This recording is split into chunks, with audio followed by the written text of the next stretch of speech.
What's a gesso?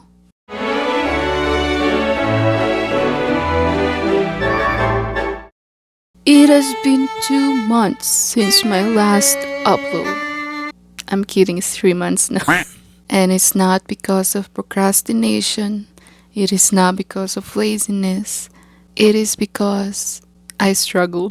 Hey guys, it's Charlene back at it once again, releasing another video for all creatives out there. In this channel, we do art, we make art, we talk about art, artist advice, and random house cats.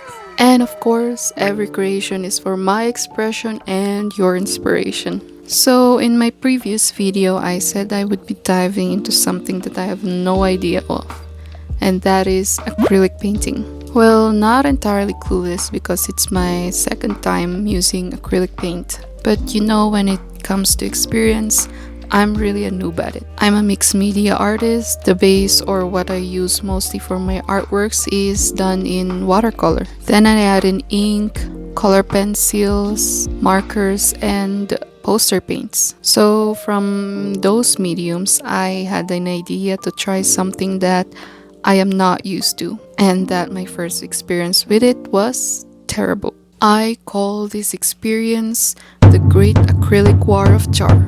It was years ago. I was young and naive. I joined an acrylic painting competition with no experience and know-how. Then I made it so detailed that it has caused me pain and suffering.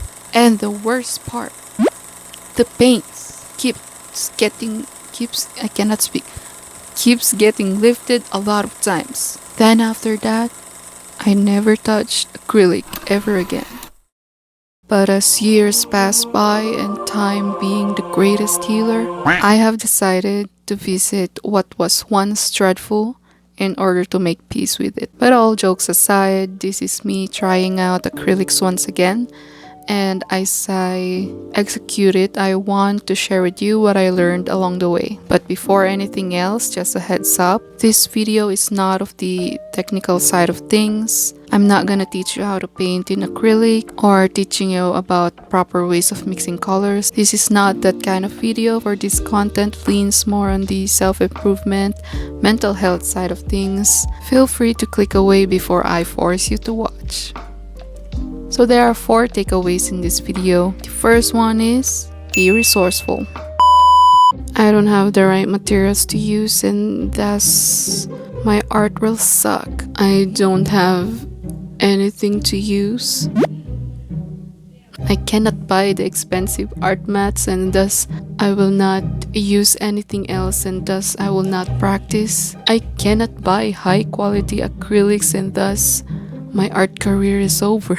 Guys, ladies, creative creatures of the planet, we should remind ourselves to be resourceful and to work with what we have, and also buy things that we can afford.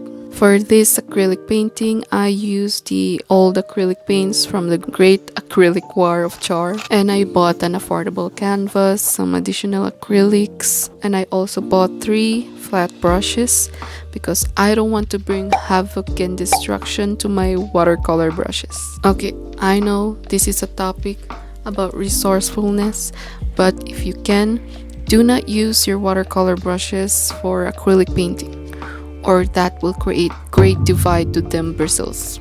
Okay, I remember when I was in grade school, I first practiced doing art in the back part of my notebook with a regular pencil and eraser with holes, because my classmate just can't help himself from poking erasers with them pencils. And it was all I have, and hey, it works, and it worked. I know that not all of us have easy access to such materials, but I want to remind you that if you look closely around, there are a lot of resources. I once used corrugated carton boxes from groceries to make letter standees. I used jars from the cupboard that are just being housed by dust and spooters and turned them into jar lamps, which later on became my very first products. And I legit crushed charcoals,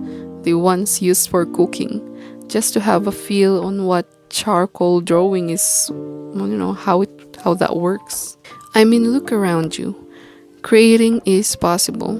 Creating is very much possible. The next takeaway is being clueless is part of an artist's journey. Now, if that isn't uncomfortable to hear, I don't know what is. And no, I ain't trying to scare anyone out there. It's just this. I am an acrylic painting noob. All knowledge about it came from the research on the internet. This is the second time I'm using it, and I don't really know what to expect from this project. Now let me ask you, my dear audience, viewers, my subscribers, the people who keeps me going, do we really know what the heck we are doing? Do we really know what's gonna happen next, even with all the plans and dreams that we have? The answer is no. Of course not. But here's the thing. It's okay not to know. Like the song says, whatever will be, will be. The future is not ours to see. Que sera, sera. This is a part of everyone's lives wherein it's first scary when we come to think of it. Then it becomes acceptable once we make peace with it. I know this is a challenge. It is for me too. I do overthink. I tend to play out every single possible outcome in my head, and that is damn exhausting. And with all those thinking also brings out a lot of emotion, which is not helping at all too. And for all the astrology people out there, I'm a Gemini moon, and that is just mind action 24/7. It will come to you, the time wherein you'll realize that you'll never know the future and you'll be okay with it. It will also lighten your load or your burden because you won't be worrying anymore.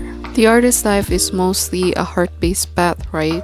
I mean, the artist's life becomes the passion project itself. And anything heart-based in this world is hard to map out. There's a step in front of you, but never the whole path. And as someone that has been in that situation ever since I left the university, I can say it's fine. It's okay not to know. And nobody knows anyway. With what I have shared, I hope that, it brings some kind of ease and comfort to you.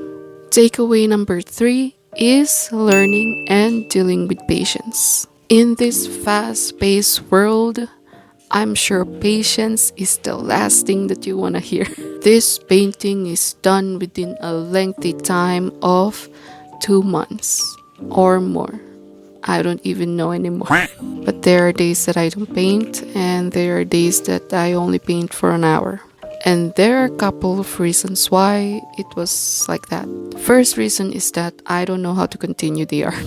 I don't know how to achieve the shadow, color, the effect that I want. And the second one is other responsibilities and being energetically drained by those. And the third is that I felt like giving up because it looks like And the fourth one is just I just don't feel like creating. And those are part of our uncomfortable growth as an artist. To be able to be okay with the days that you couldn't create and the days that you just can't create. These are the days wherein we need to be patient with ourselves. I bet the common struggle of artists, especially the artists on social media, is that if you don't create every time means no content and thus your account will suffer. Then now you force yourself to create even if you don't feel like it, and now you, as the artist, now suffers too. I know there's artists who are workaholics, mine included, and I'm trying to find my balance with it. We have things to work on and to gently remind ourselves that we are not all our art. I said this on my previous video too. We might be artists but not 24/7. We still are friends. We are humans that needs to live and rest too. We are people that needs to enjoy too. We need to be patient in the days that we don't create. Be patient if we're not getting fast results. And be patient if you just want to do nothing. Not every time is about growth. That's actually what I wish for this world. for it to slow down. I wish for it to slow down, not to cope up with me, but for everyone to cope up with their lives. Not sure if that's really possible, but hey, it's not bad to wish good for the world, right? The next takeaway is a question that you can ponder on. Are you standing in your way? I admit that when I was doing this painting, I had a lot of struggles. I had struggles executing the painting itself and some internal struggles too. When it comes to the painting, I was struggling because it was something unfamiliar. I don't really know how to do it, which is fine with me because I decided this. I had the idea that it's going to be challenging and it was something foreseen. But what added more to the struggle is the mindset, the internal thoughts and conversations with thyself. I have been on social media for almost 3 years now, and if you noticed, my social platforms it looks like it's just starting out. I know what I want to do with these platforms. It's written in my bio, which is creating to inspire, empower, enlighten. It was formerly drawing to inspire, empower, enlighten, but since what I do now is not just drawing, I changed it to creating. I have a vision, but with all these tips and tricks on social media, to stick to one kind of art or niche, it really confuses me and distracts me a lot of time. Plus, the environment that I am in is quite challenging for someone that is creative like me. So yeah, a lot of external noises, but I just can't niche down.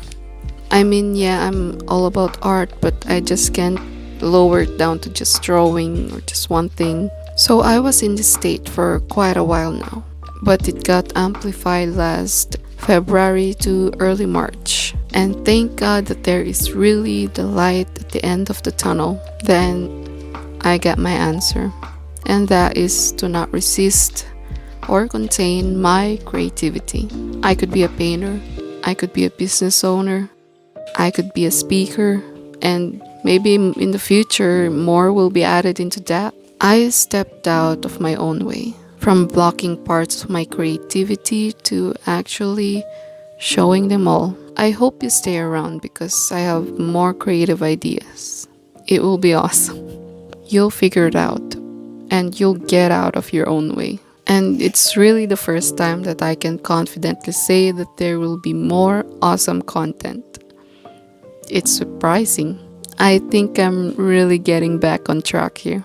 I hope you get back on track too. And so Chihiro of Spirited Away is now complete.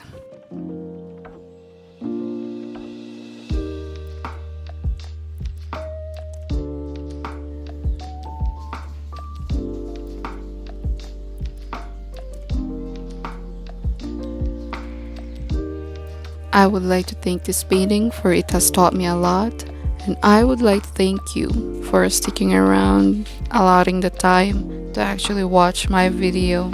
Thank you.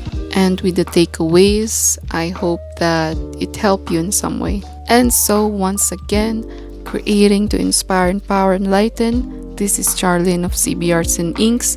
See you in the next awesome video.